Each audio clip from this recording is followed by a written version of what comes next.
आं दा दंफैयो पाइपलाइनाव नोंथांमोना नायनो हागोन बे पाइपलाइन बेयाव गेस लांगोन आदानि गेस होननाय लांगोन बे पाइपजों नोंथांमोना बेखौ नुलांगोन आरो आंनि भिडिअनि गेजेरजों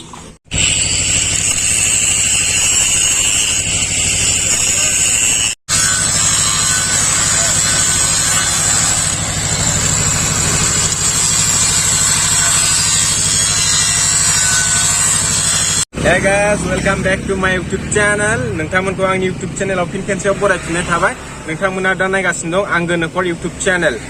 आं मोनसे टपिक लाना फैदों नोंथांमोननि सायाव नोंथांमोना जायफोरा आईटी लागासिनो दं फंबाय बा आदामोना जायफोरा आईटी लानानै दङ बे आईटी लानानै प्रफिट जायोना जाया नोंथांमोना माबायदि खामानि सोलियो बेखौ नोंथांमोना बे भिडिअनि गेजेरजों नुलांगोन। आईटी लानाया मा खामानि जागोन नोंथांमोननो खामानि होगोन ना होआ बेसेबां सेलारि मोनो मा जब मावनांगौ आं नोंथांमोननो बेखौ खोन्थालांबाय थागोन नोंथांमोना आंनि भिडिअआव एक्टिभ जालांबाय थाबानो जाबाय।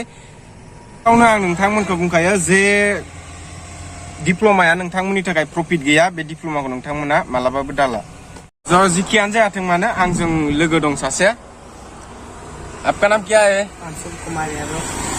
इधर पे हमारे इधर कोकराझार में आके आपको कैसा लगा? बढ़िया लगा। बढ़िया लगा ना? तो हम दोनों यहाँ पर मिलके काम करेंगे ना। अब हम दोनों दोस्त बन गया है जो ठीक है। तो नोंथांमोना नायलांबाय थाबानो जाबाय बिथांखौबो सम सम नुबाय थागोन आंजों लोगो जाबाय बिराद मोजां। आपका उधर का क्या नाम था?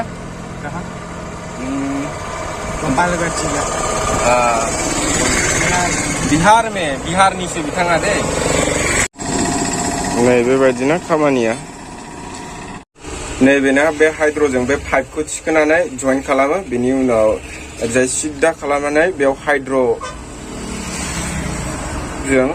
सिदा खालामो आरो ओमफ्रायो नोंथांमोना बेफोर गासैखौबो नुलांबाय थागोन आंनि भिडिअ एक्टिभ खालामबाय था फिटारजों वेल्डारजों खामानि होयो बिदियाव नोंथांमोना गोसोबा मावनो हागोन।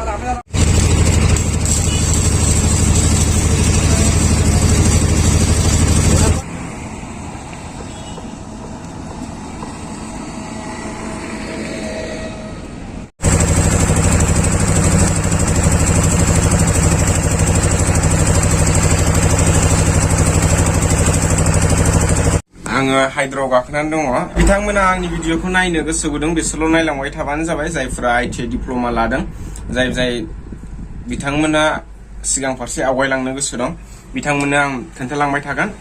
नोंथांमोननो आं खोन्थागोन जे इन्टारभिउ लायोबा मा कुइसन सोंनो हाथावगौ वेल्डारनि फिटारनि खोन्थालांगोन आं नोंथांमोना खोन्थालांबाय थाबानो जाबाय। जाय बिथांमोना आराम थानो गोसो मालाबाबो आईटीआई नि फिटार वेल्डार डिप्ल'माखौ मालाबाबो दाला बेखाराव जायो नोंथांमोना खस्थ' खालामनो गोसो गैयाबा डिप्ल'माखौ दाला। बयबोआनो सानो जे सार्टिफिकेट मोनबानो जायो जोङो जे डिप्ल'माफोरखौ लायोना सार्टिफिकेटल' मोननानै जाया गासिबो खामानिखौ रोंनांगौ जोङो रोंखानानै थाबासो नों गासिबावबो एक्सपिरियेन्स मोनखानानै खामानिखौ मावनो हायो बेनिखायनो जों माब्लाबाबो डिप्ल'मा लायोबा साननाङा जे जोंहा सार्टिफिकेट मोनबानो जायो जबल' मोननांगौ बिराद खस्थ' मोनो।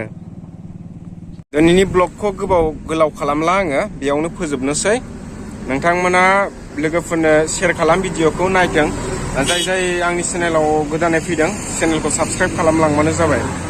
गोजोन्थों।